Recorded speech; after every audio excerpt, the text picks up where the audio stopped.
Okay, so today's plan, pretty simple. Start chapter 5 on discrete probability distributions, kind of generalizing what we talked about in chapter 4. And just kind of start working through chapter 5, starting with section 5.1, talking about what are discrete probability distributions and what is the expected value, and continuing on from there in chapter 5. The quote of the day today, actually one that I heard really recently, in a course on music and mathematics and the interrelationship between the two. And there's a lot of really interesting interrelationships. I knew about some of them, but there are some that I'm learning about that I had never even uh, realized could happen, let alone do happen and are used by all of these composers. Um, and this is by mathematician, well, philosopher, mathematician, etc., Gottfried Leibniz from, I think, maybe late 1600s or so, 16, 1700s. He's kind of, roughly speaking, a co-inventor of calculus with Isaac Newton. So they the story goes that they both developed calculus kind of independently for different purposes at about the same time. And of course, back hundreds of years ago, communication wasn't what it is today. So, supposedly neither one of them knew that the other was had really developed it yet. I think there's a little bit of debate on exactly, what the nuances of all of that are, but that's essentially the high level idea. And uh, this is a quote translated from Latin. Back then, the kind of formal language was Latin. This is a quote from a letter from Leibniz to another mathematician, Goldbach. Um, and the quote goes that music is a secret exercise in arithmetic of the soul or of the mind, unaware of its act of counting. So I just thought that was a really cool little quote that a lot of people find math to be fairly boring, but find maybe, for instance, music or maybe even art, things like painting and so on, really interesting. And there's a lot more math hidden in these things than most people realize, and indeed even than I realized. So one of the things that they're talking about is things like piano tuning, and how, in one sense, it's a very mathematical set of ideas that goes into how you tune a piano, but in another sense, unfortunately, the math kind of breaks down. It doesn't work perfectly. So then there's the artistic side of, well, we have to make some trade-offs, and you know, would I rather have this set of musical ideas be more in tune, sacrificing these other musical ideas being out of tune, or vice versa? So I think it's kind of interesting to see that application of math to something that's so artistic that we would think of almost at the other end of the spectrum of things. Okay, so then moving on to chapter 5. So what's the idea of a discrete probability distribution? Well, in chapter 4, we introduced the idea of probability formally, this mathematical structure that that allows us to kind of abstract away from some of the details. We can think of rolling a die as just being like a random process that generates 1 through 6 equally likely, or flipping a coin generates heads or tails equally likely. Now, the one huge caveat that we had in chapter 4 was we had a sample space, a set of all possible outcomes, and those outcomes had to be equally likely.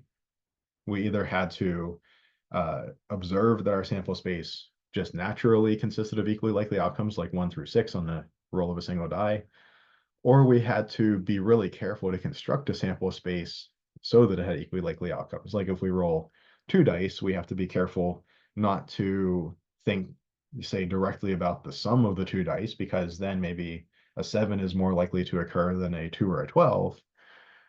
But we would maybe have to think of the outcomes as being like the pair of die rolls. So what do we get on the first roll, 1 through 6, and what do we get on the second roll, 1 through 6, and having an ordered pair of those. And that ordered pair, that kind of sequence of rolls, is what's equally likely. That's a pretty big caveat, right? There are a lot of things. I mean, like you play the Powerball, well, you can either win the Powerball or not win the Powerball, but it would be kind of silly to say that that's equally likely, and it might be kind of difficult to set up a sample space where the outcomes are equally likely. Although maybe for that it's not, so difficult. But if we were to think of, say, a life insurance payout, somebody either lives through the next year or does not, and we either have to, as the insurance company, pay out a life insurance benefit, a death benefit, or we don't have to. Well, now we're into a scenario where it's much harder to think of things as equally likely outcomes. Maybe with the Powerball, you can go back and you can say, okay, well, maybe each like string of numbers that would either lead to a Powerball win or not lead to a Powerball win, maybe each of those are equally likely. But with the life insurance example, it's kind of a similar example, but it's much harder to think of something like, equally likely Powerball draws or something uh, hiding in the background. So really, we would like to generalize the ideas in chapter 4. We like this idea of probability. That seemed like a useful mathematical model that we might be able to apply to some situations to help us understand maybe some things about the real world. But we'd like to relax that assumption of equal likelihood. And that's really the goal of chapter 5. When we're talking about discrete probability distributions, we're talking about situations where we have a sample space, we have a described set of outcomes of a probability experiment, but they might not be equally likely. So here's an example. We might say X, the random variable, is the number rolled on an unfair die. So it's still a six-sided die. It's still the case that our sample space, so to speak, is 1 through 6. But the likelihood of each of those is different. We're assigning a probability to each outcome, and they don't have to be the same probability. So we see, for instance, the number 4 comes up 25% of the time, but the number 1 only comes up 10% of the time. So this is what a probability distribution is, associating, roughly speaking, each possible outcome with a probability. Why do we call this a discrete probability distribution? Well, remember back all the way in chapter 1, we talked about discrete versus continuous variables. And the idea was that for a discrete variable, there were kind of two ways to think about it. One way to think about it was there's a natural concept of the next possible outcome. If I'm interested in the outcome 2, what's the next possible outcome? The next possible outcome would be 3. What's the next one after that? 4. If I think of something like somebody's height, if I say somebody happens to be exactly 6 feet tall, what's the next possible allowable height? Well, that doesn't really make sense to say, right? Between any two heights, maybe if you say the next possible height is 6 foot 1 inch, well, somebody could be 6 feet and half an inch tall, or they could be 6 feet and 1/10 of an inch tall, right? Between any two possible heights, there are more heights. So there's no sense of a next uh, admissible height. Or another way of thinking about it is if we had a more accurate measuring device and perhaps a more precise definition of the thing we're measuring, we could get more decimal places of accuracy. But if you roll a 2 on a die, a 2 is a 2. Doesn't matter if you look at it really hard or put it under a microscope, it's still exactly 2. It's not going to, you put it under a microscope, it's not going to be 2.01. It's 2. Where if you're looking at somebody's height, you measure them and you say, okay, they're about 6 feet tall, and you say, I want a more accurate measurement. You break out a more accurate measuring device, and it's like, okay, they're about 5 feet and 11.85 inches tall. Or you can get more precise still, or even more precise yet again. So the outcomes must be discrete quantitative. This list here of possibilities for X for a random variable. The other thing we need to make this a probability distribution, remember one of our important ideas was that a probability of 1 is certainty, or that the sum of all the outcomes probabilities has to be 100%. In other words, if I roll the die, something has to happen. There has to be 100% probability that I get a number between 1 and 6, including the endpoints. So my other requirement is that the probabilities, this column here, has to add to 1. And we see these ones add to 0.4. These add to 20 plus 20 plus 10 is 50, plus another 10 is 60.6. They do add to 100%. So my probability or my chart up here does represent a discrete probability distribution. My probability is sum to 1. My outcomes are discrete quantitative. Note this fallacy that I've mentioned before is this idea that if there are two possible outcomes or however many possible outcomes, the chance is 50-50 or that they are equally likely. This is not correct in general. It's typically not correct.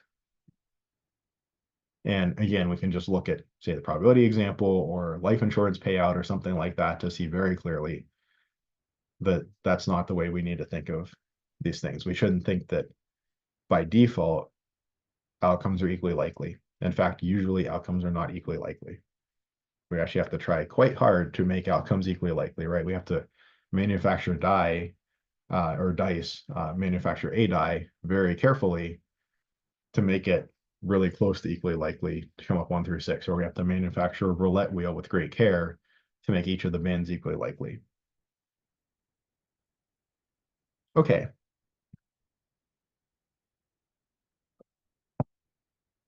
So what are some examples, some more tangible examples we could look at? We could look at flipping an unfair coin. Now, we want our outcomes to be discrete quantitative, so we want them to be numbers. So I really don't want to say for X that my outcomes are like tails and heads or something like that. But maybe here I'll count the number of heads on one flip of an unfair coin. If I flip a tails, I've gotten 0 heads on that one flip, so that would be tails would be associated with X equals 0. And if I flip the coin and get a heads, I got 1 heads on one flip. Flipping a heads would be associated with X equals 1. And maybe for this particular coin, maybe either through experiment or maybe we bought a trick coin and we were told that this is how it works, whatever it may be. We're told there's a 30% chance of getting a tails, in other words, getting 0 heads on one flip, and a 70% chance of getting heads or getting 1 head on one flip of the coin. And this is a probability distribution. It has outcomes that are discrete quantitative. One possibility is 0. What's the next allowable possibility? 1. And the probability sum to 1. 0.7 plus 0.3 equals 1. So when I flip the coin, something has to happen. I need to either get 0 or 1 heads on one flip of a coin.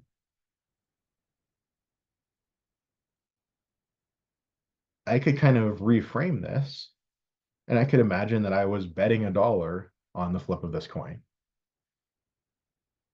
So maybe I'm betting $1 on heads, and it's an unfair coin. So if I bet on heads and tails comes up, then what is my winnings? That's what my random variable represents here. My winnings would be negative $1. That happens whenever I flip a tails and tails comes up 30% of the time. On the other hand, if I bet on heads, if I bet $1 on heads and it comes up heads, then I win $1. My winnings would be +1. And when it comes up heads, I win +1. It comes up heads 70% of the time. So I could think of the winnings on a $1 bet on the same unfair coin as being represented by this probability distribution.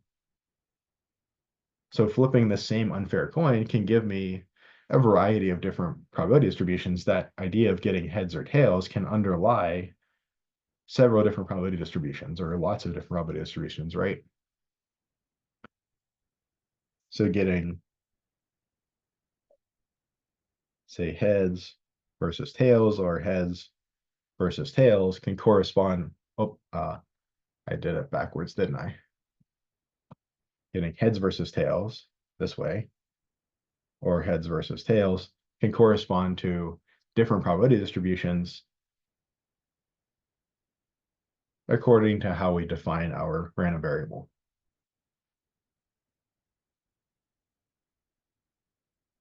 Okay, so one of the things that we might be interested in is if I was making such a bet, I might ask, okay, like, what's the expected value? What's the mean of this distribution? What's the average of this distribution? In other words, I'm trying to answer a question that's something like, if I play this game a whole bunch of times, 100,000 times, kind of on average, how many dollars will I win or lose per play of the game on average? Right at the end of 100,000 plays, I've won a dollar a bunch of times, I've lost a dollar a bunch of times. I add all of those together, all those plus ones and minus ones, and divide by 100,000. So if I take that, say, sample of size 100,000, what would I expect that sample mean to be? That's what we call the expected value, or the mean of the distribution. Now, one thing to note is that despite the name expected value, typically the expected value is not one of the specific outcomes. So typically the expected value is not going to be, say, -1 or +1 or 0 or 1 or something like that. The same way that we saw like in the Ashley and Brandon and salary data, the mean or the median, the mean was often not a member of the sample set, and the median was occasionally not a member of the sample set. So despite its name, unfortunately, the expected value makes it sound like maybe you're asking about the most likely one to occur or something like that, but that's really the mode. The expected value is really just another name for the mean. And really what it's kind of more talking about in terms of expectation is like a long run average. What would I expect that the long run average, say X bar for a large sample, what would I expect that to be? And what the expected value is, it's essentially the center of mass of the distribution where mass is represented by probability and location by X. So if I imagine that I have a weightless rod here, and I have at, say, location -1 and at location +1, some masses. At location -1, I have a mass of size 0.3, say 0.3 grams. And at location +1, I have a mass of, say, 0.7 grams. My question is, what's the center of mass? What is the location where I would put a fulcrum to balance the two? If I put it right in between, I see that the heavier mass, so if I put it here, say at 0, I see that the heavier mass on the right-hand side is going to make the thing tilt to the right like that. So I know that my center of mass has got to be a little bit biased kind of towards the higher mass. So my center of mass should be to the right of 0. And that makes sense. If we're betting, for instance, $1 on an unfair coin, we're winning more often than we're losing. We should kind of, on average, make a little bit of money per play. Mathematically, how do we figure this out? Well, we take each of our outcomes multiplied by their probabilities. You might even remember this from high school science class that, if you have two masses at two different distances, you can find the moment this way.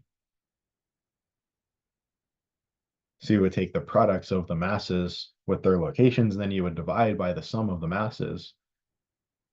But note that we actually don't need to divide by the sum of the masses because the masses are just probabilities and the sum of the probabilities is just 1. So if I take a number divided by 1, I can just get rid of that divided by 1. So that's kind of another way to look at why do we want these probabilities to sum to 1?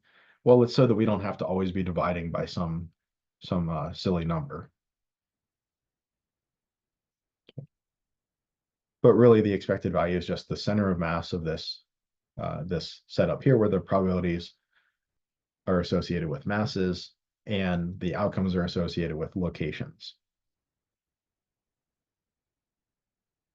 Okay, so what's a good way to set ourselves up to make this a little bit of an easier calculation?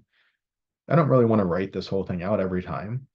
So again, I'll look at kind of a tabular format here. I already have my probability distribution in a table.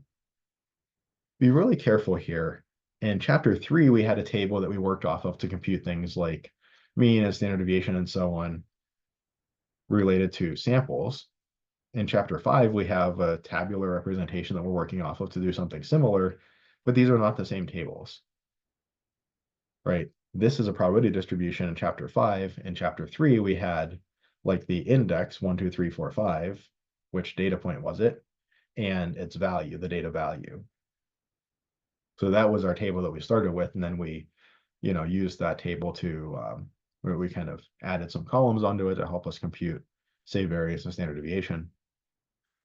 But here we start with the probability distribution, and we'll start by adding a column on to help us compute this expected value. And I see what I want to do is multiply each outcome by its associated probability,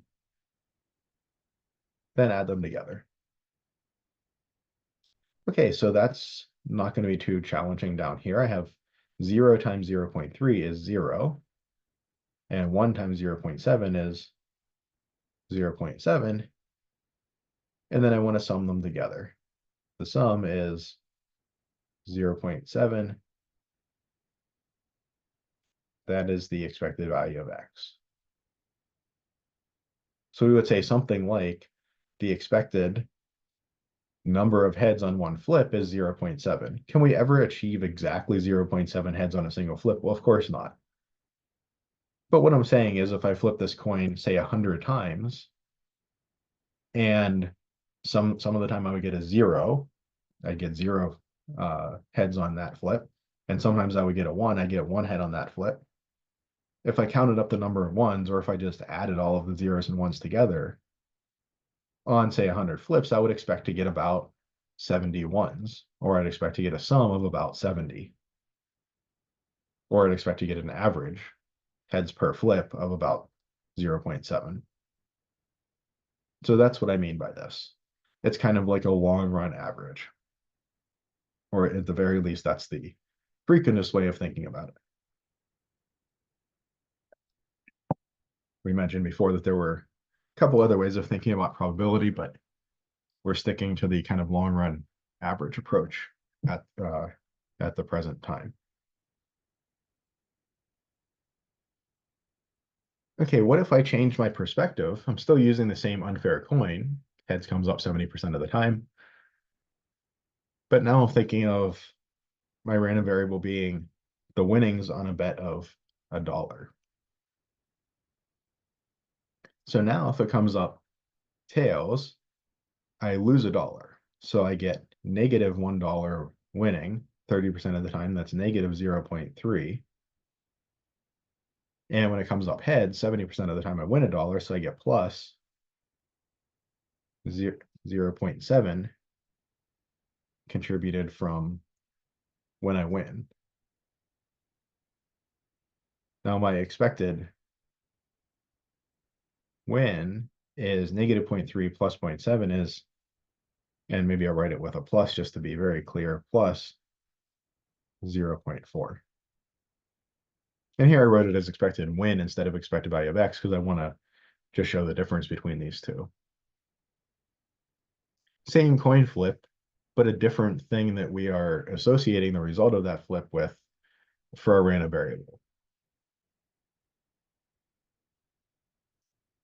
So we average 0.7 heads per flip. Again, we can never achieve 0.7 heads on a single flip, but this is a long run average. We'd expect, say, 70 heads on 100 flips or 700 heads on 1,000 flips, something like that. And down here, we think of X as being carrying unit of dollars. So what I'm saying here is my average win of $0.4 or 40 cents per play or per flip. Again, on a given flip, am I ever going to win exactly 40 cents? Well, no, I either win $1 or I lose $1. Those are the only two options. But what I'm saying is if I played this game 10 times, I'd win sometimes, I'd lose sometimes. Maybe I expect to win on average $4. I expect to be ahead $4 on say 10 flips of the coin or 10 plays of the game. Or if I play the game 100 times, I'd expect to be ahead about $40. So this game is advantageous for me to play uh, if I can bet on heads, I suppose. Right. So if I get to pick heads every time, and maybe I'm playing against somebody who doesn't know I have an unfair coin, um, well, that means if I can play this game 100 times, I'll probably, on average, expect to win about $40 on those 100 plays, averaging out to about 40 cents per play.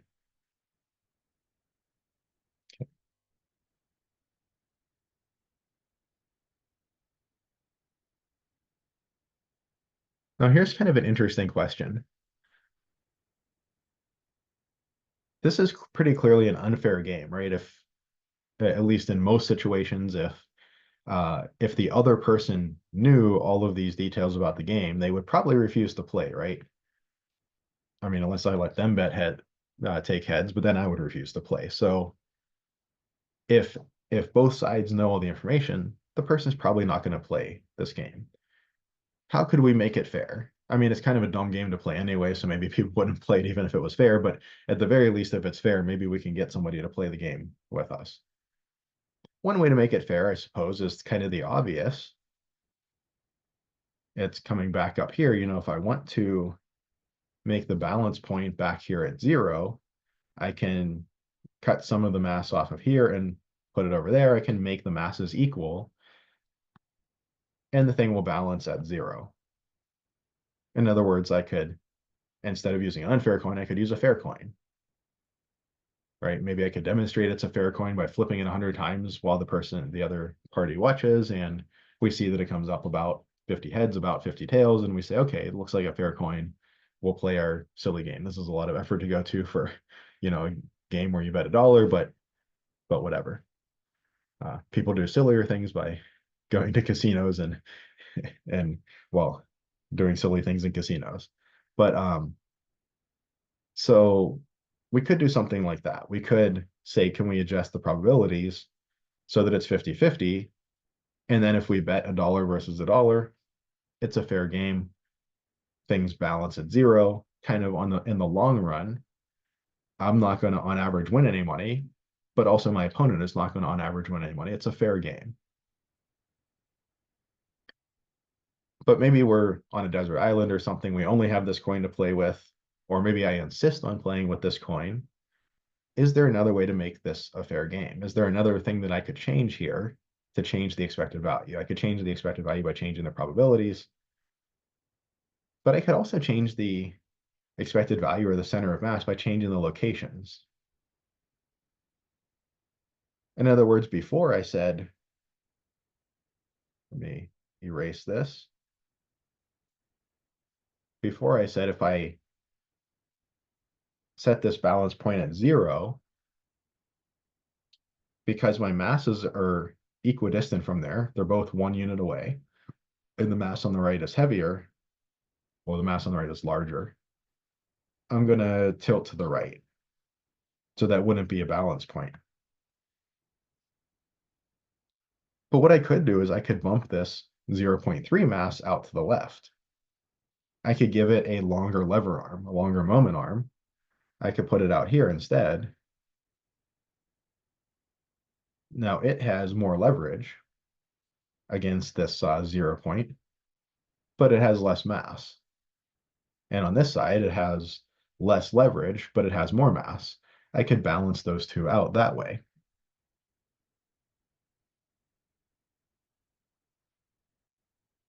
So in other words, maybe my friend is wise to my game and says, I know you have this unfair coin that's 70-30. I'll play the game with you, and my friend will let me pick heads. But they say, okay, but my friend says if they win, they're not going to bet $1 versus $1. They say if I win when I get heads, I win $1. But if they win when they get tails, well, I have to pay them more than $1 to make things fair. how much more than $1 should I pay them when they win? Well, let's figure it out. So if I win $1 when heads comes up, but my opponent gets to win $D when tails comes up, what does my win look like? What does my expected win look like? It's minus 0.3D plus 0.7. So my expected win is 0.7 minus 0.3D.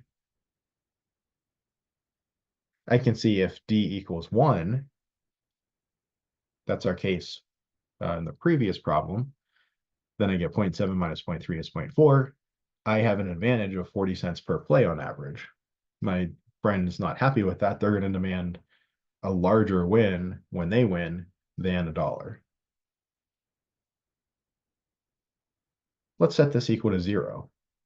How much should I have to pay my friend when they win to offset the additional likelihood of me winning? Well, that means that 0.7 equals 0.3D, or D equals 7/3, or about 2.33 or so.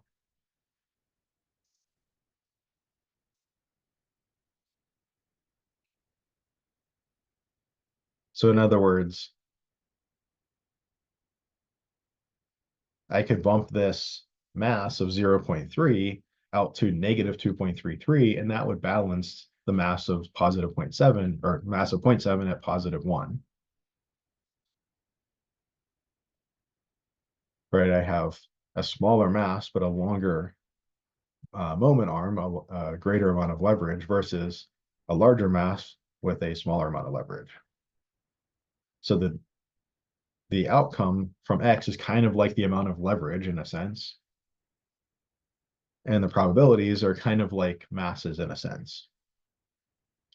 And I could adjust either one of them to change the expected value or to achieve a desired expected value. In this case, maybe 0, a fair game.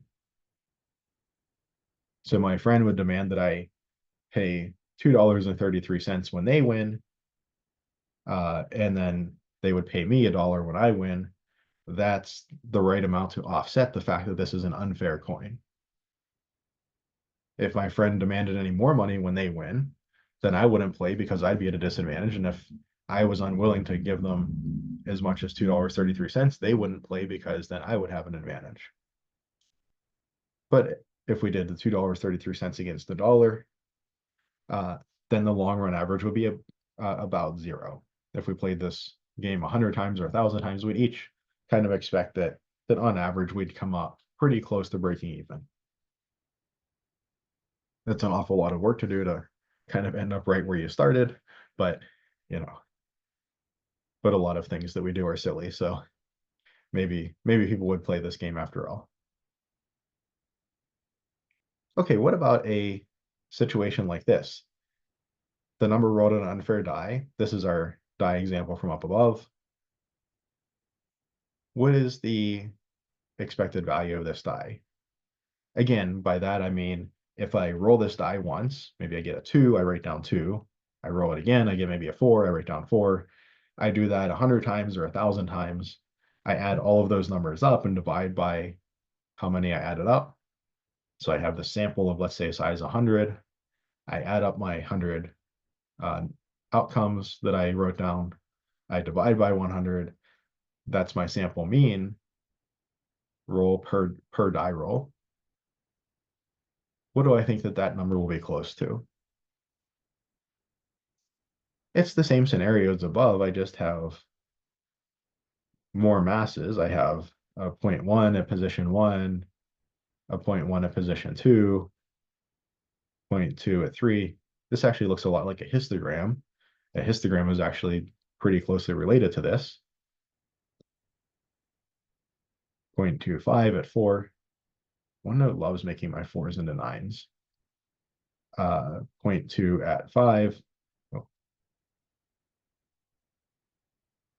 and 0.15 at 6. So these are my masses at these locations, and I want to figure out what's the position of the fulcrum, the balance point, to make this whole thing balance. I have a weightless rod with these masses on it. Where should I put this support so that the thing balances, so it doesn't want to rotate to the right or to the left? And the way that I do that, again, is I multiply outcomes by probabilities and then add them together. Okay, so let's go down the list here. 1 times 0.1 is 0.1. 2 times 0.1, 0.2. 3 times 0.2, 0.6. 4 times 2 times 0.25, 1.0. 5 times 0.2, 1.0. And 6 times 0.15 is, well, 3 times 0.15 is 0.45. Double it is 0.9.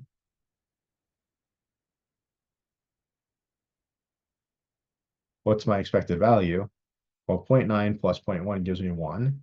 2, 3 looks like 3.8. So my expected value is 3.8.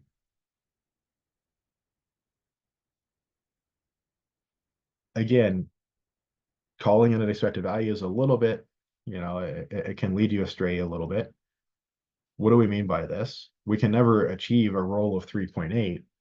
What we mean is if I roll the die 100 times, if I add up all of those rolls and divide by 100, I would expect that sample mean to be somewhere in the ballpark of 3.8.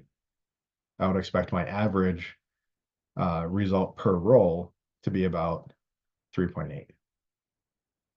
Or maybe if I was playing some silly casino game where if I rolled a 1, they would pay me $1. If I rolled a 2, they would pay me $2, a 3, $3, 4, 5, and 6, they pay me 4, 5, or $6.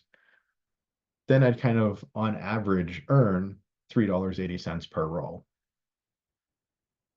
Right. So after 100 rolls, I would expect to have earned somewhere in the ballpark of $380. If I want to think of it that way. So interesting little question. What's the expected value for a fair die? Well, we could go through the same process with 1/6 in each of the probabilities. It would be a decent bit of calculation. Or we could just think of, well, what if all of these masses were equal? Well, then I would just pick the center point, right? I have a nice symmetry. There's this theorem, and when we're dealing with centers of mass, that says if you're symmetric about an axis, then your center of mass has to lie on that axis. For an equally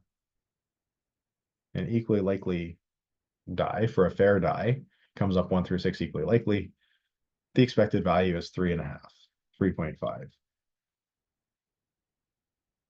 for a fair die. This might actually be a little bit surprising, because if I asked you this and we hadn't thought about any of this first, you might have thought that the average would be 3, because 3 is like half of 6.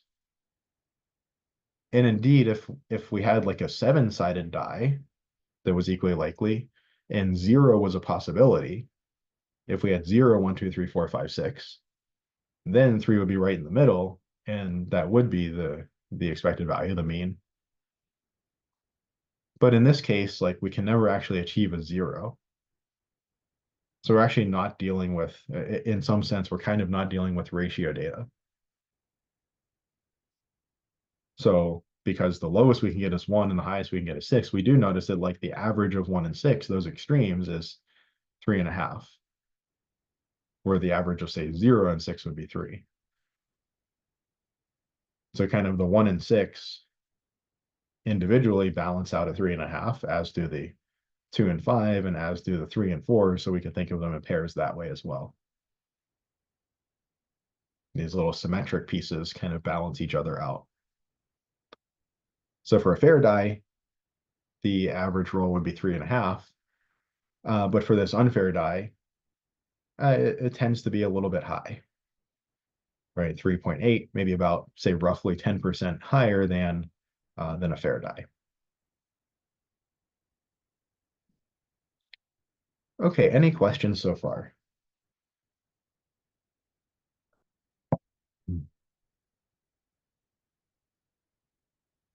All right, let's take a look then at variance and standard deviation.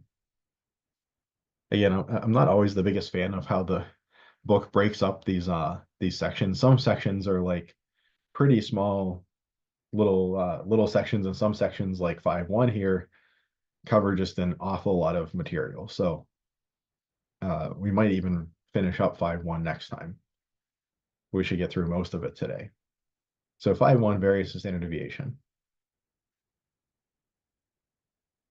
So what is the variance? We investigated this before, and we said that the variance was something like the average squared deviation from the mean.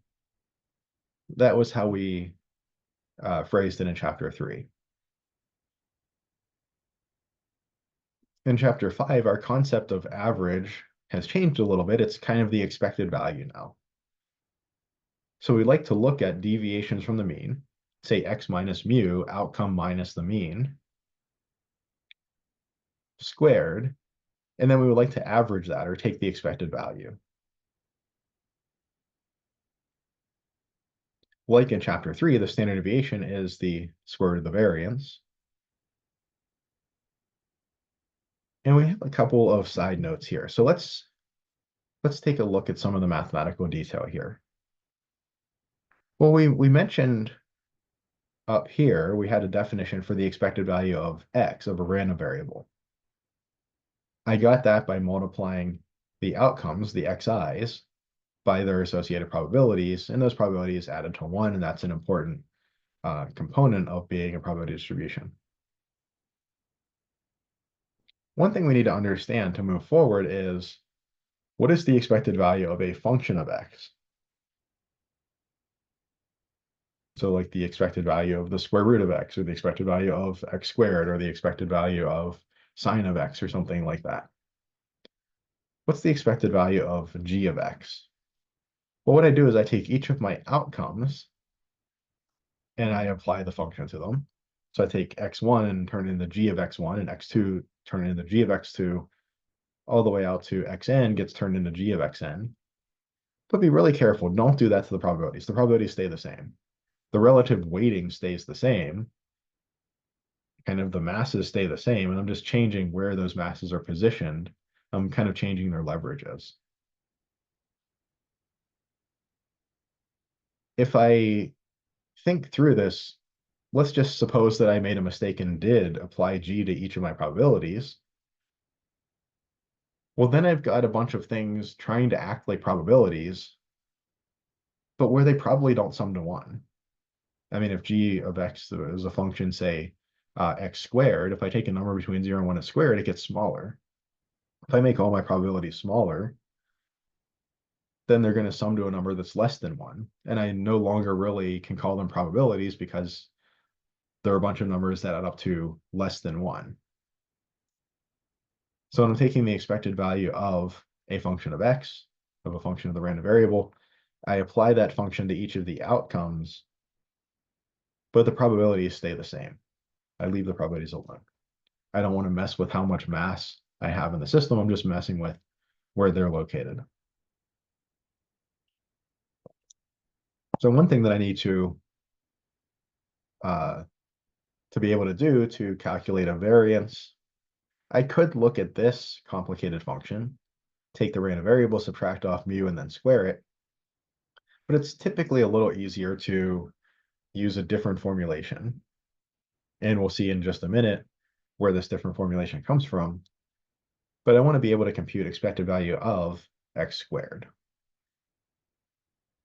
So I want to take my random variable and square it, and then compute its expected value. What does that mean? I take each of my outcomes and square them. Then I multiply by the associated probability. And then I add all of those terms together. Okay, a couple notes. The expected value is linear. What does that mean? If I look at the expected value of a times x plus b, if I take my random variable, multiply it by a constant, and then add a constant, how do I handle that? Well, ax plus b is just a function of x. I just take each of my outcomes and do that. A times x1 plus b multiply by probability x1, a times x2 plus b times probability x2, and so on. But I noticed that I can distribute each of my probabilities. Say probability of x1 can get distributed through ax1 plus b. So I have like ax1 probability of x1 plus b probability of x1. Oops, selected a little too much there. Plus b probability x1. For my x2 term, I have ax2 probability x2 plus b times probability of x2, and so on. And I can put all of my kind of a terms out in front here and my b terms at the end. All of these terms in this first parentheses have an a, have a factor of a. I can factor that a out. I get a times x1 probability of x1 plus x2 probability of x2, and so on. Or really, that's just a times. That's the definition of the expected value of x. And then for my second set of terms with the b's, I can factor a b out, and then I'm just left with b times parentheses, the sum of the probabilities. But the sum of the probabilities is just 1. That was a requirement for it to be a probability distribution. So expected value of ax plus b is a times expected value of x plus b. In other words, the expected value splits sums apart. Expected value of a sum is the sum of the expected values, and constant multiples can come out of expected values. So what is the variance of x? It's the expected value of x minus mu all squared. Well, if I start with the inside here, what is x minus mu squared? Keep in mind that's a binomial squared, so it's not just x squared minus mu squared or something like that. We need to FOIL it out. We need to multiply out this polynomial. My first give me x times x, or x squared. My outsides and insides both give me a minus mu x, so they combine to make a minus 2 mu x. And my lasts give me minus mu times minus mu is a plus mu squared. So be careful when multiplying this out. My expected value is linear, so it can break apart these sums. That's the expected value of x squared plus the expected value of negative 2 mu times x. And then the last thing I would get is plus expected value of mu squared, but mu is just a number. It's the population mean, mu. What's the expected value of a number, of a constant? Well, that would be like the expected value of 0x plus b. That would just be 0 expected value of x plus b. That would just be the constant, right? If I have a probability experiment that results in the same value no matter what, if it's just, constant with probability 100%, its expected value, of course, is just that number. So the expected value of mu squared is just mu squared. This minus 2 mu, that's a constant that can come out of the expected value. Just like the a here, kind of, if b was 0, a could come out in front.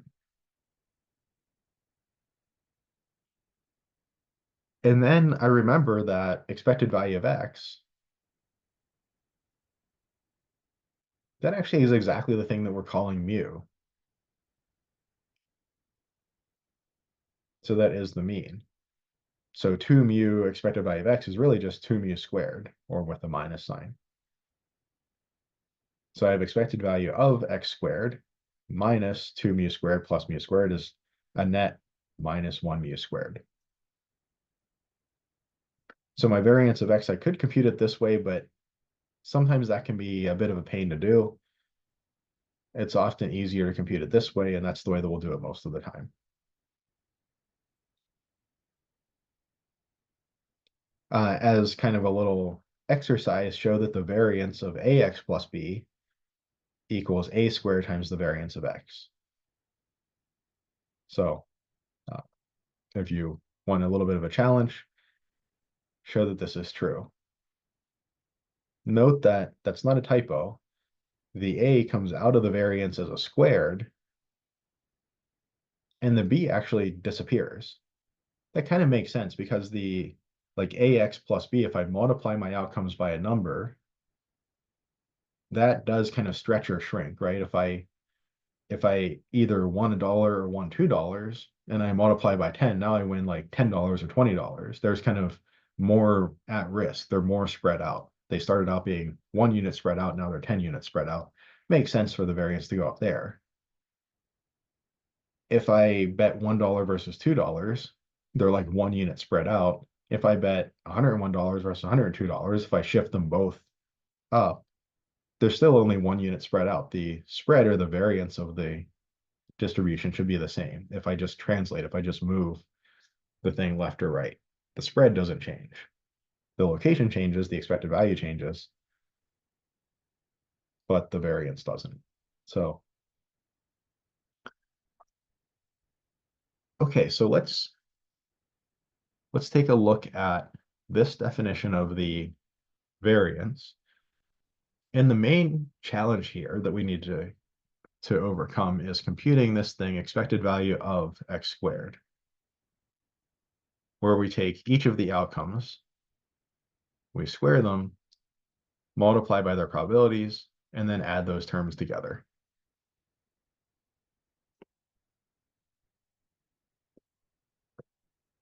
Okay, so let's look at our previous example, the number of heads on one flip of an unfair coin. And remember, we had the expected value of x, which we're also calling mu, was 0.7.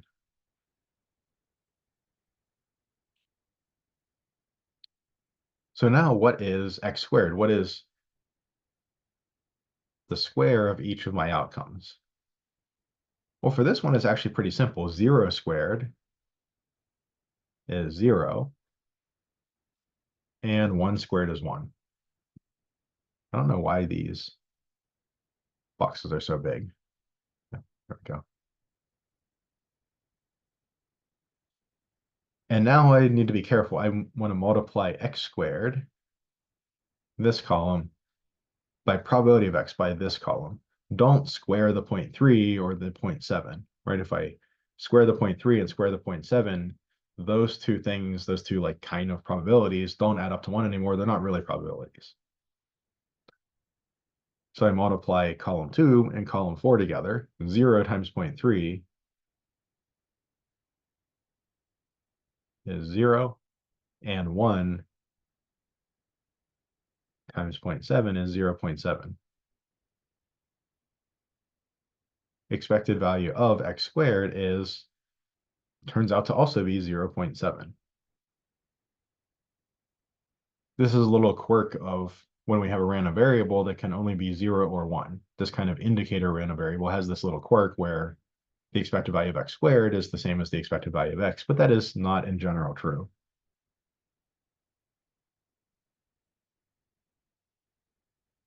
So what is the variance of x?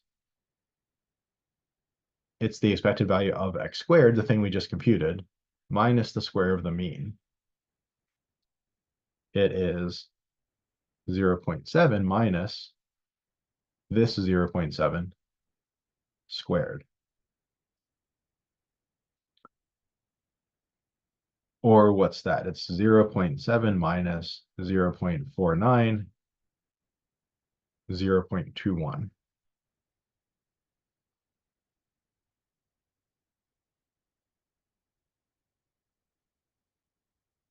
So my variance of x is 0.21, and then my standard deviation of x, I just come over to the calculator and compute a square root. I won't switch screens or bring the calculator up. I think you all can manage to do just square root of 0.21 on your calculator, and that comes out to be about 0.46.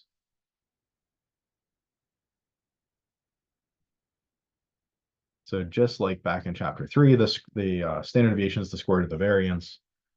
Note that because the variance in this case was between 0 and 1, when we square root it actually gets bigger. My standard deviation, 0.46 units.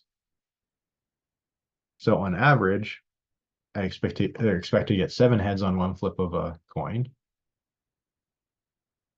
But then I have a standard deviation of 0.4 units. And if I kind of think of my heuristic of, like kind of normal or reasonable or reasonably feasible outcomes, are those within two standard deviations of the mean? 2 times 0.46 is say about 0.9. And if I go from 0.7 down or up 0.9, that takes me down to negative 0.2 and up to 1.6. And that does cover our outcomes. Negative 0.2 to 1.6, 0 and 1 are right in there.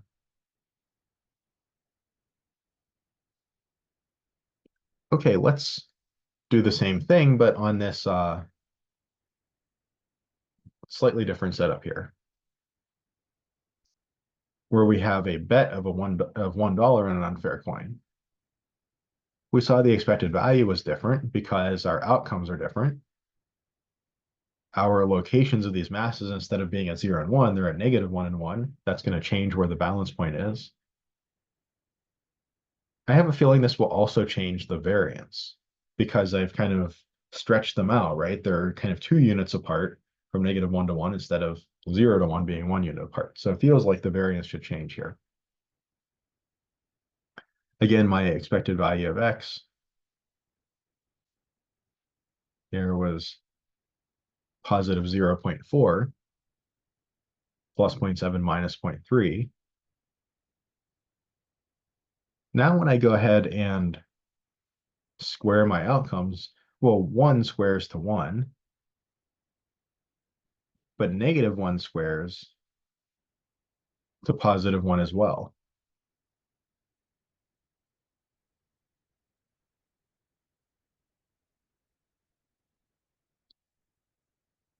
And in my next column, I want to multiply the x squared column by the probability of x column. Again, don't square the probabilities. 1 times 0.3 is just 0.3. 1 times 0.7 is 0.7. I actually just have a copy of my probability column. This should sum to 1.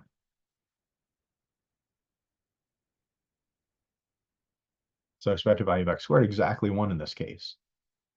When we have this kind of a setup where we have two outcomes, negative 1 and positive 1, our expected value of x squared always ends up being 1. So that's another little quirk kind of thing. What's my variance of x? Remember, my formula for variance of x was the expected value of x squared, the thing that we used the table to find, minus the square of the mean, minus expected value of x all squared. So expected value of x squared is 1 minus the square of the expected value of x, minus 0.4 squared. Or that's 1 minus 0.16. That is 0.84.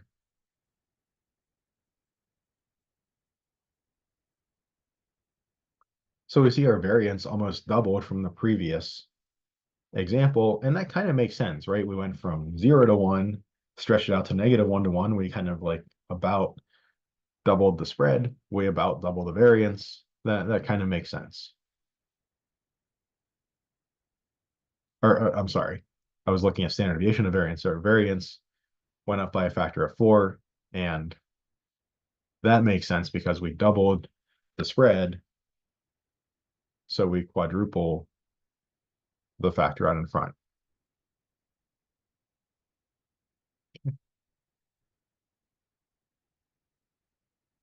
And then our standard deviation is about, and the standard deviation is what we should see double now.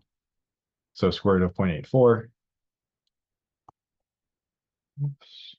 0.84 is 0.916. Let's call it 0.92. And that is what doubled. So 0.46 to 0.92 doubles.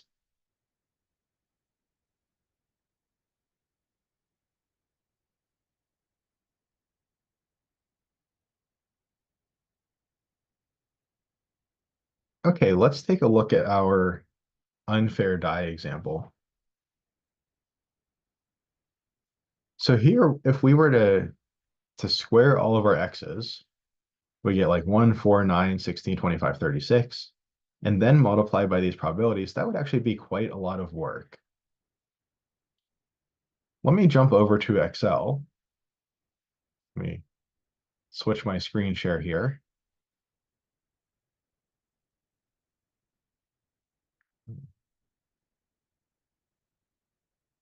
Trying to get Excel to cooperate here.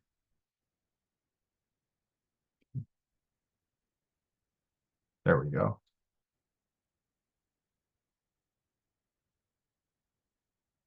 Microsoft tries to be so helpful these days. Every time I try to get my windows lined up, it wants to snap them to one side or the other or do something like that. So, okay.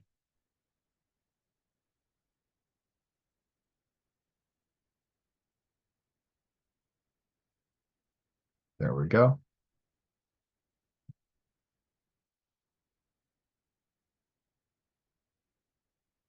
All right, so let's actually use Excel to help us with this calculation. I think this is a good place to use Excel because we could do this by hand. I hope, understand how to do it by hand, but the calculations will be cumbersome. If we were going to make an error, it would most likely just be a simple calculation error or a copying error rather than a conceptual error. So I could type 1, 2, 3, 4, 5, 6 in for X. I could actually get away with just typing, say, 1, 2, selecting those, going to my plus sign here, double clicking and dragging, and it'll kind of figure out that I want that series to keep going. So that's a nice little trick. You, of course, don't really need to do that here. I'm going to type in my probabilities, and there's no better way to do it than manually. So 0.1, 0.1, 0.2, 0.25, 0.2, and 0.15. And let's just double check that that sums to 1. Yeah, that looks good.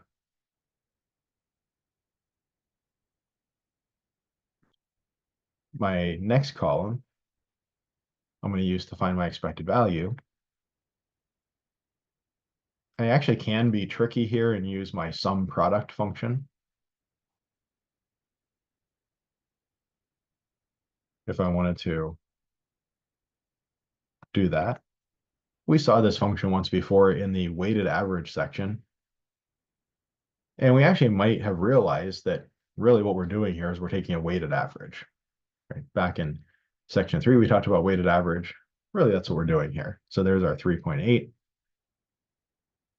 Or we could go ahead and just go through line by line. I want to take this column multiplied by that column. I do want, when I drag this cell down, I do want these to pass by a relative reference. So I want each cell in column C to be the product of the two immediately to the left of it. So I see 1 times 0.1 gives me 0.1. Again, I'm going to click and drag to copy down. And these are the same numbers I got before. And if I add them together, I see I get exactly that same 3.8.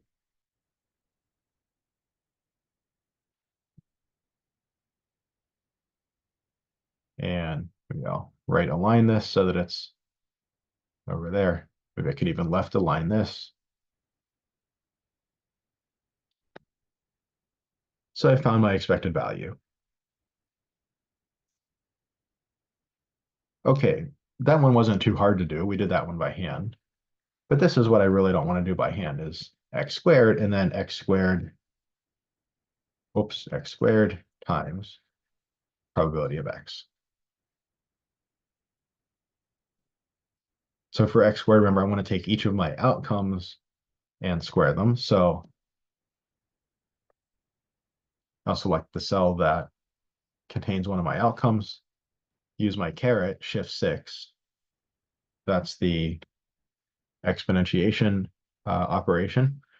And I want it to the second power. 1 squared is 1, of course. And then again, I can click on the bottom right-hand corner and drag, or I could just double click and it'll fill it in for me.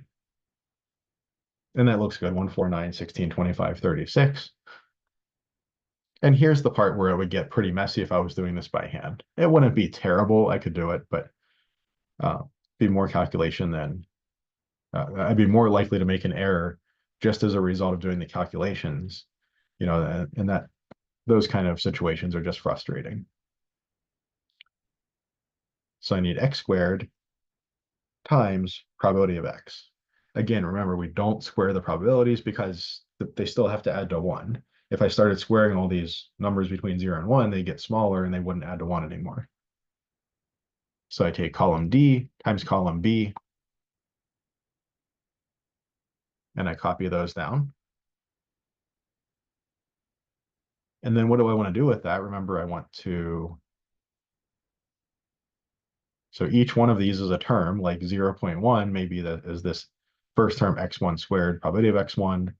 0.4 is x2 squared, probability of x2. Those are the things I want to add together, just like I did in these examples. I added 0 plus 0.7 to get 0.7, or 0.3 plus 0.7 to get 1. Same thing here. I'm going to sum these, equal sum of these entries. That gives me 16.7, and that is the expected value of x squared.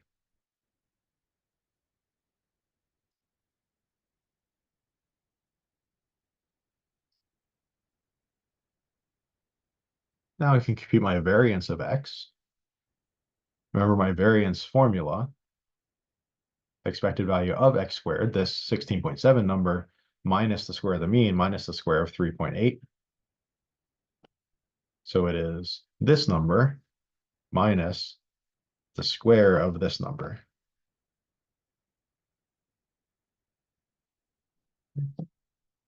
So my variance is 2.26.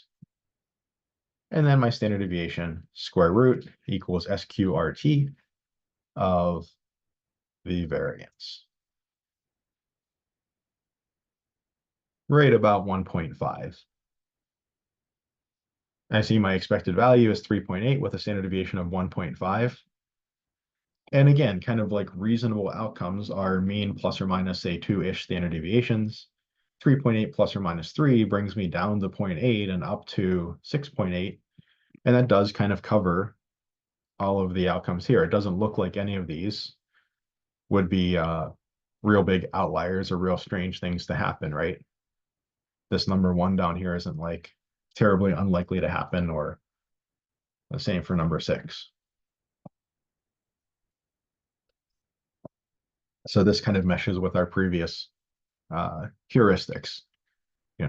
It's not necessarily that we did something wrong if we get, if we had gotten 3.8 in the standard deviation of 1 or something like that. 3.8 minus 2 units would take me down to 1.8. Maybe this distribution is just a little more variable than the normal distribution, but that's kind of our heuristic, plus or minus 2 standard deviations. If I, got a standard deviation of like 0.15 or something, where like going from 3.8 down to 1 or up to 6 is like a whole bunch of standard deviations away, I'd be pretty suspicious. I think that I messed something up with a decimal point somewhere or made some calculation error. I'd want to check that.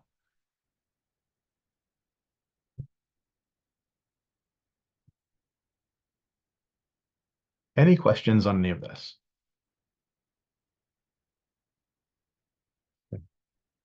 So to my knowledge, there's not like a nice Excel, either data analysis tool or function or anything like that that is super helpful for computing, say, variances or standard deviations of discrete probability distributions.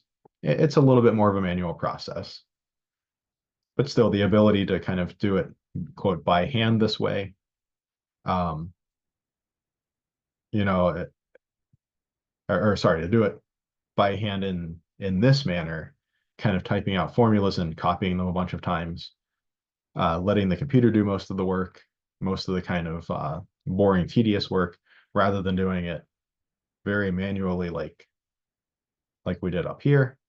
I think that's still a pretty big benefit. And certainly if we had values of x that weren't so nice, if these were decimal values, then x squared would be even messier. Or if these probabilities weren't so nice, this column would be very messy. So it's doable by hand, but you just have to take a really significant amount of care to do all the details right. Okay, let's jump back over to OneNote.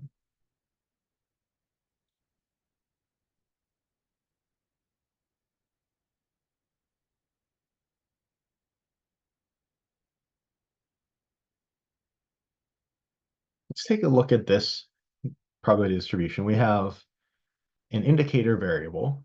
So x is 0 or 1. Essentially, we either achieved the thing we're looking for, or we did not. If we're like flipping a coin, we either got heads if we're looking for heads, or we didn't.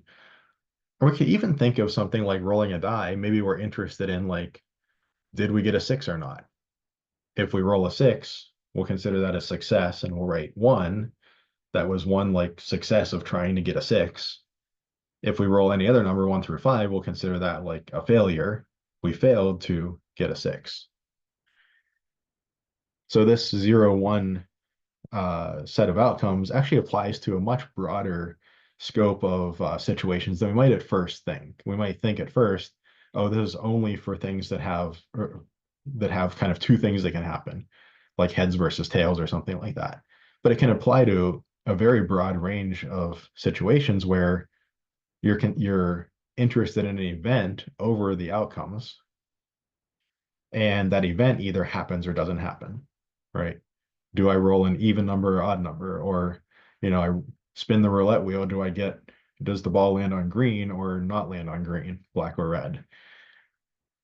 So there's a lot of situations that can be modeled by this. It's a very useful model, and we'll talk about it a little more later in this chapter. It's closely related to the binomial distribution, or in some sense, it is the binomial distribution in kind of a manner of speaking. So here I've left the probability of a 1, the probability of, quote, success of getting the thing that we're looking for, I've left it as a variable p. So probability of getting a 1 is just lowercase p. And then, of course, this forces the probability of 0 is 1 minus p, because probability of 0 plus probability of 1 have to add to 1. What's the expected value of this? Well, 0 times 1 minus p is 0. 1 times p is p. Expected value of x is p.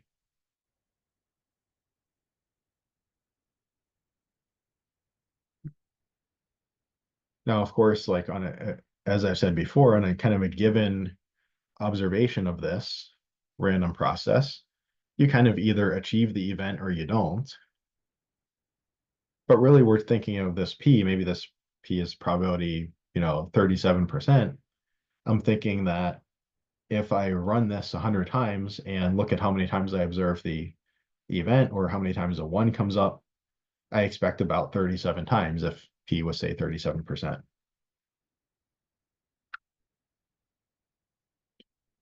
Okay, let's move on to a variance then. X squared, again, is 0 and 1. X squared times probability is 0 times 1 minus p is 0. 1 times p is p. And expected value of x squared is p. So for this kind of a distribution, this kind of binomial type distribution, this 0 or 1 indicator variable, our expected value of x squared turns out to be the same as expected value of x, just p. My variance of x is expected value of x squared, or p, minus the square of the expected value of x, p squared.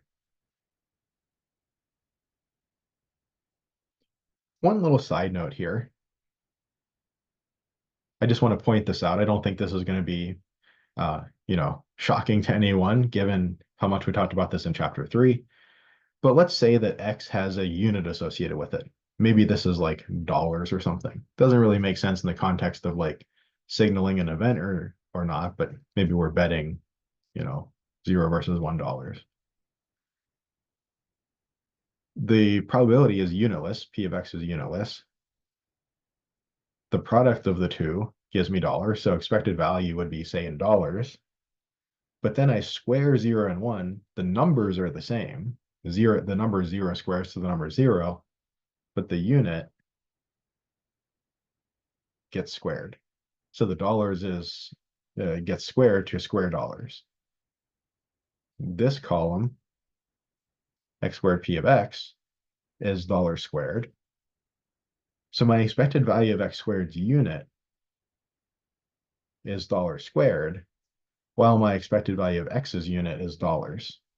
So they turn out to be the same number, P versus P, but they're not exactly the same thing conceptually.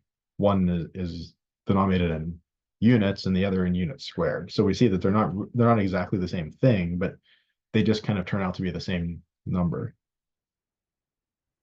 And furthermore, this first term in the variance is in dollars squared, and the second term, once I square it, I get dollars squared. My variance, shouldn't be a surprise, is in square units, and then my standard deviation, of course, brings me back to normal units. This idea might also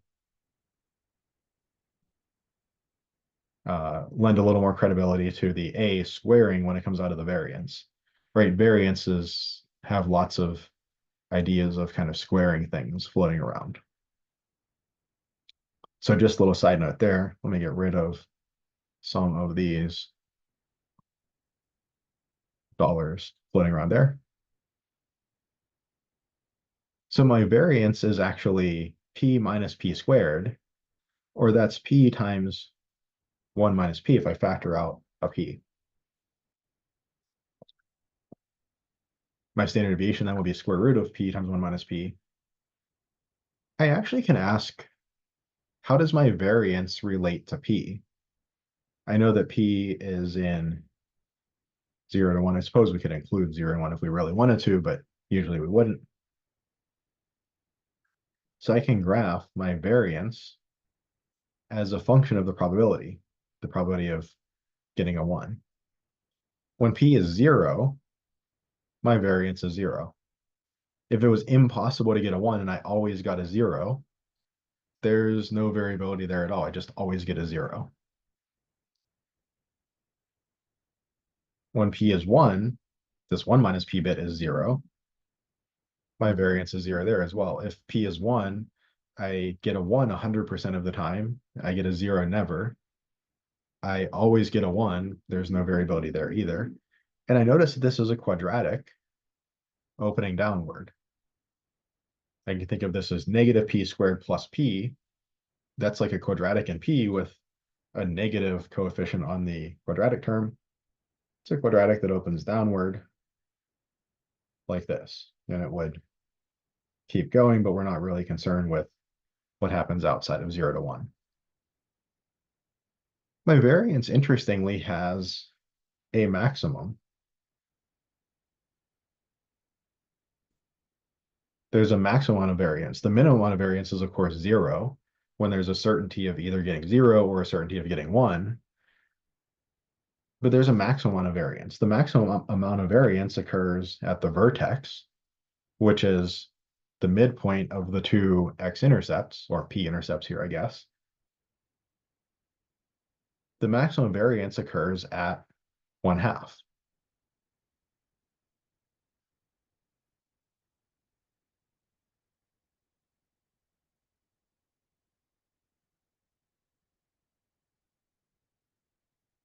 There's this interesting idea in statistics called maximal entropy. And in a sense, it's kind of the statistical analog of like the law of parsimony or the Occam's razor, it's sometimes called, that in some sense, like the simplest model that describes the phenomenon is best. Or maybe thought of a different way, the fewer assumptions that my model makes while being able to describe the phenomenon, the better, because each additional assumption my model has to make to be valid is one more assumption that could be wrong, that could be invalidated. So if I know there are two outcomes, but I know nothing else about the system, if all that I know is that there are two possibilities, then the most reasonable assumption is actually 50-50. So all the way back up here when where was it? When I mentioned this fallacy, that if there are two possible outcomes, then the chance is 50-50. There's actually a grain of truth to that. If there are two possible outcomes, and that's all that I know about the entire scenario, all that you've told me is there are two possible outcomes. I'm not telling you anything else. What model would you pick? I would pick a 50-50 distribution. There's a sense in which maximizing the variance is kind of the right thing to do. It gives the model the most flexibility. But if I tell you there are two possible outcomes and we're talking about the Powerball, and we're talking about a life insurance death benefit, well, now I have more information. Now I'm certainly not thinking that it's a 50-50 chance. Or if you tell me there are two possible outcomes, you know, flipping a coin, getting a heads or a tail, then I'd have a really good reason to choose 50-50. Not just because it's the maximum variance, but because it really seems to fit the scenario quite well. But if all that I know is there are two possible outcomes, kind of the way to go is with a 50-50 distribution. This actually comes up very practically a little bit later on in the course when we talk about things like confidence intervals and hypothesis tests for population proportions. So essentially for probabilities of events. If I have a pretty good guess, I'm going to lean on that guess when I'm, say, establishing a confidence interval or hypothesis test. But if I don't have a good guess, I'm going to kind of pick the most conservative estimate here at 50-50. If I don't have any idea about the system I'm studying, if I don't have any guess at what I think the chance of the event occurring is, I'm going to start at 50-50 and go from there. Because that, in a sense, is the most conservative place to start. It's the, if I set up a confidence interval where the variance is maximized, is maximal, then if I'm somewhere else, if I end up being over here with a lower variance, my confidence interval will still be valid. If I started over here and found out I'm actually up here, my variance, the variability in the system is higher than I expected, and all of my predictions are no longer valid. If my system is less variable than I thought it was, my predictions are still safe. They're still valid. But if it's more variable than I expected, then a lot of times my predictions go out the window. So there's a sense in which that kind of, two outcomes means 50-50. There's a grain of truth there, and we'll see that come up later in the course. Okay, let's look at a couple examples here. So I have one exercise that you can work on yourself. But I think probably the last thing that we'll do today is to try to work through this first example. Let me switch us back to full screen mode here. So I definitely don't want to do all these calculations by hand. Okay, so consider a $250,000 one-year term life insurance policy on a 20-year-old female. The annual premium for this policy, so the amount you have to pay the insurance company per year to keep this policy active, is $200. Life insurance, especially for young, healthy people, really doesn't cost very much because, of course, probability of surviving the year is 0.999544. So, 1 in 2,000 or something chance of somebody like this dying in a year. Let's find the expected value of profit and the standard deviation of profit for the insurance company from this policy. So it is important in situations like this to be very explicit about which side we're looking at. Are we looking at things from the insurance company side, or are we looking at things from the policyholder side? Right? Those are going to be kind of opposite. If the insurance company is making money on average, the policyholder is losing money on average, and vice versa. Just like the unfair coin example, if you're looking at it from the perspective of the person betting on heads with the benefit, they make money on average versus the person betting on tails who has the bad side of things, they lose money on average. So you have to be specific about which side you're looking at things from. Okay, so there's a couple ways we could approach this. We could maybe try to do something like find the expected benefit, the expected payout, the average payout, and then subtract the $200 premium. That kind of makes sense. But then we have to find the standard deviation, and it's not exactly clear how to take the standard deviation of the payouts uh, and convert that to a standard deviation of profits. We actually could figure that out from some stuff that I've mentioned already. So that might be a good exercise. You know, if you wanted to reframe this, how how would you find the standard deviation? I think the expected value is not too hard. Standard deviation requires a little bit of thought. But let's let X be the profit for the insurance company under different scenarios. So the first scenario is that the insurance lives through the year, and the second scenario is the insured dies that year. Now, it's important to remember that the premium of $200, the insurance company takes in no matter what. We'll suppose that they take in the whole premium, that the insurance is paid up front, the $200 is paid, and you know it's not like prorated or anything like that, or it's not like you pay every month. We'll just, to make things simple, you pay one time $200, that gets you 1 year. If the person lives, the insurance company is up $200. They have a $200 profit. What's the probability of that happening? It's a near certainty, but not quite a certainty. 0.999544. If the person dies, the insurance company loses $250,000, but still kind of gets their $200 back. So it's minus 249,800. So they pay out 250,000, but they did get that $200 back. And the probability of that happening, the person dying, is 1 minus 0.999544, or that's 0.000456. If you need to do 1 minus a decimal, you just make all of the columns add up to 9, and then make the last column add up to 10. So 9 plus 0 is 9, and 5 plus 4 is 9. And then you just make the last one add up to 10, so that 1 kind of cascades through and gives you 1 point, a bunch of zeros at the end. Okay, so let's come over to our Excel file and kind of replicate what we did here.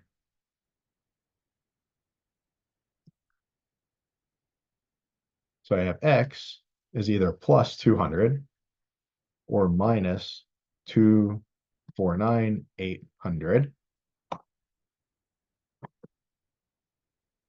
Probability of X is 0.999544. Or for this one, I'll just do equals 1 minus that. Save me from having to type it in again. I might make a mistake there. Let me actually expand this out a little bit. There we go. So we can see the actual numbers. I made the column here just a little bit wider so that it doesn't start truncating the numbers or rounding them.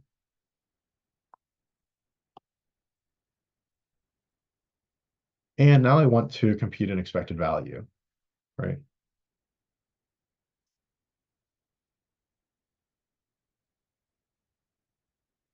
I do that by multiplying these two columns together and then adding.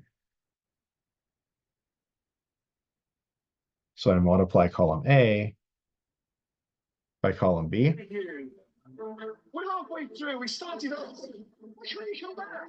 I'm mad at myself right now because I know I can do it. So Somebody have a, is there a I didn't question come or? here to lose. I'm not weak. I don't know. I'm right now. Get a fucking grip. If you can't hack it, you're out. You I think have to somebody come back. might have their Now or there. I think somebody had a TV program or something on in the background there. All right. All right. Thought somebody was like in trouble there for a second, but somebody must be listening to quite an exciting TV program. All right, so for this for this one, we multiply the 200 cell by the 0.999544, and that gives us something that's almost plus 200, right? It's like almost a guarantee that the person makes it through the year. So it's almost a $200 profit for the insurance company. And then we drag down and we see that even though it's very unlikely the person dies because we have to pay so much money when they do die, actually the product of these two things, this huge payout with the very low probability, actually turns out to not be insignificant. This is like $113, $114 cost to the insurance company. And if I add these two,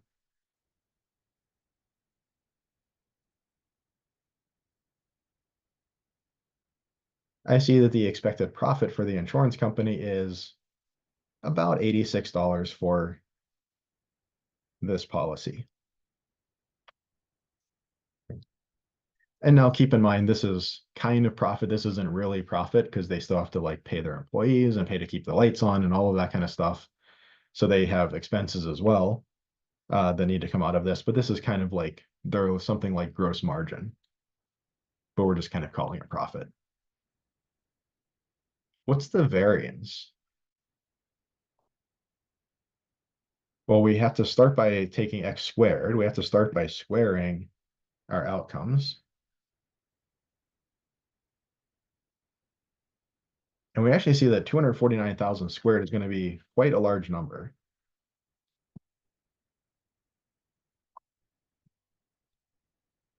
So 200 squared is, oops, yeah, it's kind of a big number.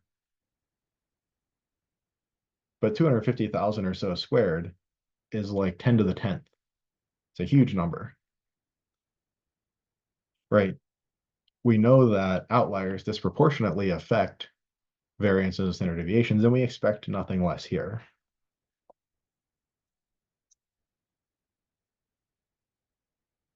Then we multiply by our probabilities, and then we add to get expected value of x squared. So let's do that in Excel.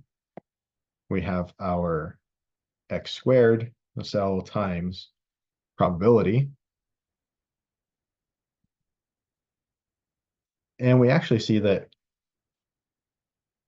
10 to the 7th is 2 orders of magnitude larger than 40,000. It's 100 times as large. Right, most of our variance is going to be coming, and our standard deviation is going to be coming from this big payout here.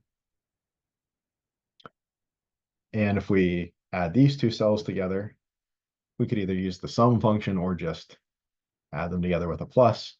We get what amounts to basically the same amount, right? Because we're only increasing this number by about 1%. So we get what looks like the same number, but we really are adding the two numbers together. But it's just that that contribution from the big payout so heavily dominates the other bit that really our expected value of x squared just comes from that big payout. My variance is then the expected value of x squared. The expected value of x squared minus expected value of x all squared. But of course, 86 squared is not going to hold a candle to 10 to the 7th. So we still get what amounts to basically just the same number as up here. My standard deviation square roots this, and this will make a substantial change. My standard deviation is like $5,000. This seems a little silly, right? For an insurance company to take on a policy that has an average benefit to them of something like $86, but where the risk is like plus or minus $10,000 or even worse, right? Because the two standard deviation rule kind of really only is a good rule of thumb for things that are roughly normally distributed. And this is like, this is a heavily skewed distribution. We lose a ton of money very rarely. So like almost all of our mass uh, is at position 200. And then we have a teeny tiny chance of being way out at 250,000 on the left. Why would an insurance company ever do this? Why would they take on this big of a standard deviation for this relatively small of a profit? I mean, if you're investing in the stock market, these two numbers are nowhere near this far apart. And that's kind of an interesting question, and we'll answer that a little bit in chapter 6. And but the short version of the answer is an insurance company would never take on a single policy. If you said, will you insure just this one person and that's the entirety of your company? Well, it's certainly not. Not only because of inefficiencies and economies of scale, but because it's way too risky. But it's the fact that we can pool together policies. The insurance company can insure 100,000 people, and of that 100,000 people, a few will die, but most will live and pay in their premium. And it's really the premiums of the people who live that are getting paid to the couple people who die. It's really not the insurance company paying the money, it's the other insureds paying their premiums that pay the benefits. So that's kind of the short answer. So here's an exercise to try. So this is the kind of equivalent setup for a male, still $250,000 one year term, 20-year-old male.